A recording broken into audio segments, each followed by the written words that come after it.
पुरखों ने एक बात कही है, हमारे पुरखों की नसीहत ही हमारी वसीयत है। तो अगर जो हम अपने पुरखों की बात को नहीं मानेंगे, जो अपने पुरखों के बड़ों की बात को नहीं मानते हैं, कि उनका भला नहीं हो सकता। अभी लोकतंत्र की बात आई तो सम्राट अशोक से बड़ा लोकतंत्र को मानने वाला कोई नहीं था। तो साथियों, आती है कि भारत में दो प्रकार के ही लोग रहते हैं, एक आर्य एक अनार्य। और अनार्यों को हम क्या बोलते हैं? सिरमर बोलते हैं, मूल निवासी बोलते हैं। उनको जातियों में बांटा।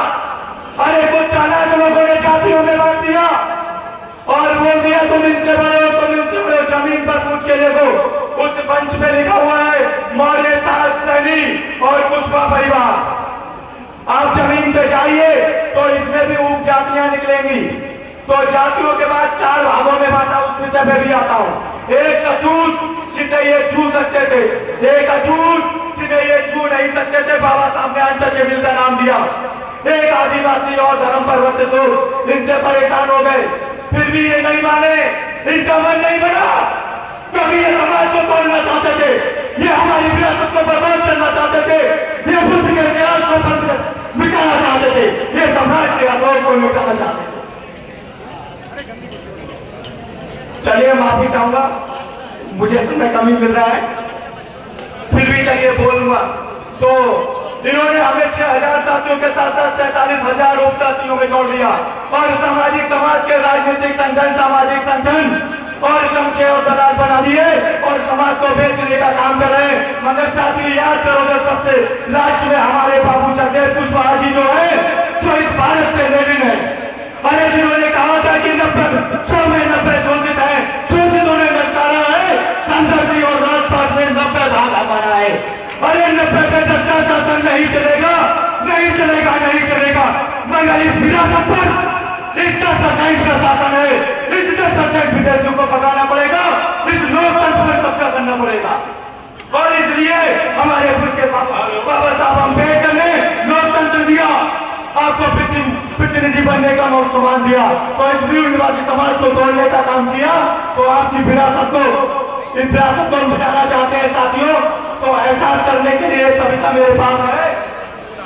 ये मूल निवासी समाज के लोगों सुन लो, ये वक्त है, मिट रही पहचान तेरी, मिट रही पहचान तेरी, कर जरा एहसास तू, मिट रही पहचान तेरी, कर जरा एहसास तू, ले उठा ले चंद कलम, लिख नया इतिहास तू, ले उठा ले चंद कलम, लिख नया इतिहास तू।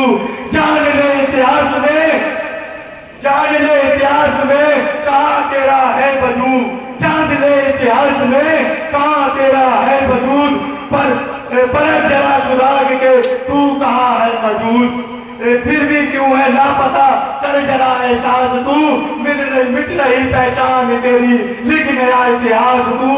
बेवफा उनकी कलम है, जिक्र तेरा है जिपा, जानबूझकर कर दिया दर किनारे और दफा, गुमशुदा है नूर तेरा, कर जरा एहसास तू, मिट रही पहचान तेरी, कर जरा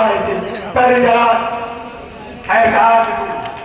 जातियों में तू बटा है, जातियों में तू बटा है, धर्म तेरा है जुदा, जातियों में तू बटा है, धर्म तेरा है जुदा, तू अछूत है, तू पिछड़ा है, तू ही शोषित है, पहचान तेरी खो गई, कर जरा एहसास तू, मिट गई पहचान तेरी, लिख नया इतिहास तू कहाँ है मूल निवासी, ये तेरी है भूमि, जान ले एक बार तू, तेरी है ये जमीन, क्या है क्यों पराया हो गया, कर जरा एहसास तू, मिट रही पहचान तेरी, कर जरा एहसास तू, ले उठा ले चल कलम, लिख नया इतिहास तू।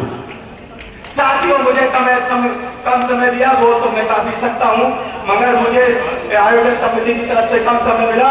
कभी मेरे फिर से अगर मुझे बुलाया जाएगा तो मैं अपनी पूरी बात रखूंगा। जय भारत, जय मूल निवासी, जय फुले, जय अम्बेडकर, जय सम्राट, जय बाबू जगदेव। धन्यवाद।